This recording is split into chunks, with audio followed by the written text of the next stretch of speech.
दोस्तों हमारी दुनिया इतनी बड़ी है कि इसमें कई तरीके के जीव जंतु होते हैं। अभी तक हमने सिर्फ अपनी दुनिया में ही कई प्रकार के जीव जंतु देखे हैं, जैसे कि मनुष्य, जानवर, पक्षी, मछली आदि। लेकिन क्या हो अगर हमारी दुनिया के अलावा और भी दुनियाएं हैं और वहाँ पे हमारे जैसे ही जीव जंतु होते हैं। जय हिंद दोस्तों, मेरा नाम अनमोल सिंह। आज हम बात करेंगे एक विषय पर जिस पर आजकल बहुत से लोगों के दिमाग में सवाल उठ रहे हैं। क्या एलियंस वाकई में हैं? और हैं तो कहाँ हैं?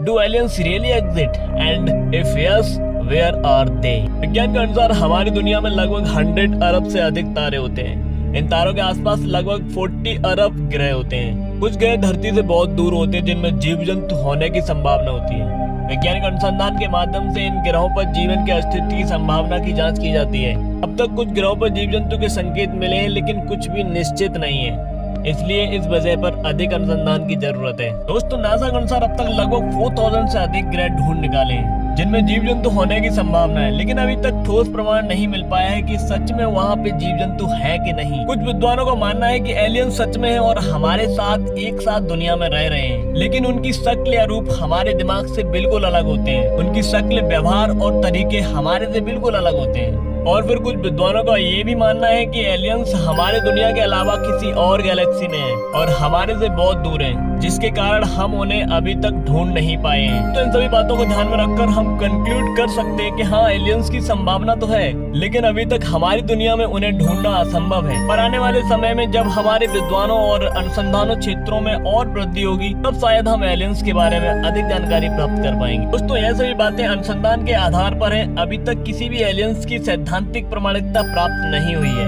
और इसका मतलब यह नहीं कि एलियंस का होना असंभव है।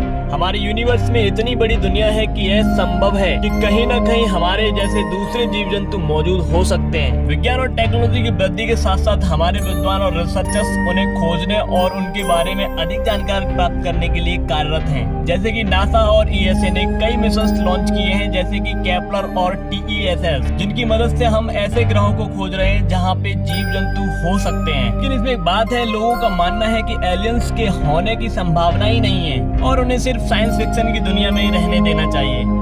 लेकिन यह भी एक तथ्य है कि हमारे लिए कुछ भी संभव है, क्योंकि विज्ञान और टेक्नोलॉजी ने हमें कई बार चौंकाने वाली जानकारी दी है जो पहले संभव नहीं लगती थी। तो दोस्तों हमारे यूनिवर्स की खास बात यह है कि इसमें कुछ भी संभव है।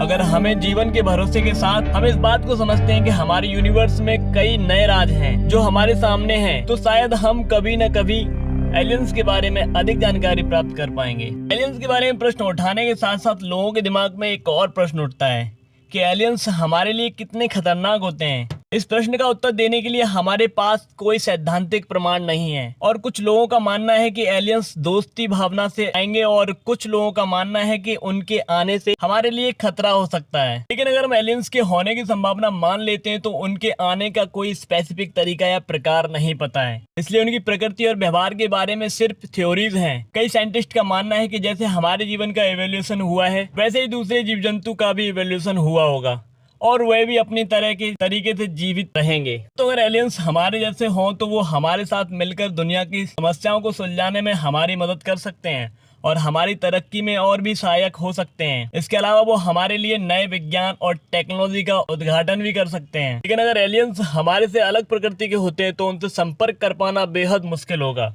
उनकी भाषा, सौंदर्य और संचार के प्रकार हमारे से बिल्कुल अलग हो सकते हैं। इसलिए हमारे पास यह बात समझने की कोशिश होनी चाहिए कि कैसे उनसे संपर्क किया जा सकेगा और उनके साथ कैसे व्यवहार किया जाए। और प्रश्न जो एलियंस के बारे में उठता है वो है कि एलियंस हमारे पास पहुंच चुके हैं या हमारे साथ संपर्क कर चुके हैं। इस प्रश्न का उत्तर देने के लिए कुछ लोगों का मानना है कि कुछ इंसिडेंट हैं जो एलियंस के होने का प्रमाण है, और कुछ लोगों का मानना है कि ऐसी कोई सैद्धांतिक प्रमाणिकता नहीं है। पर ऐसी खबरें आती हैं जिसमें लोग कहते हैं कि उन्होंने यूएफओ या एलियंस को देखा है, लेकिन इस बात को सैद्धांतिक प्रमाण की दृष्टि से नहीं माना जा सकता है। कुछ इंसिडेंट होते हैं जो समझ में नहीं आते हैं, इसलिए उन्हें अनआइडेंटिफाइड कहा जाता है। इसका मतलब यह नहीं कि उनके पीछे कोई सुपरनेचुरल या एलियंस के हाथ हैं। लोगों के द्वारा एलियंस से संपर्क करने की कोशिश की जाती है, जैसे SETI प्रोजेक्ट में की जाती है, लेकिन आज तक कोई सैद्धांतिक प्रमाणिकता हासिल नहीं हुई है। ये भी सही है कि ऐसे कई इंसिडेंट होते हैं जो आज तक विश्लेषण और समझने के लिए खुले हैं, और रिसर्चर्स उन्हें समझने के लिए प्रयत्न कर रहे हैं। इसमें से एक प्रमुख उदाहरण है रॉसवेल इंसिडेंट, जो 1947 में हुआ था और जिसमें कुछ लोगों का मानना है कि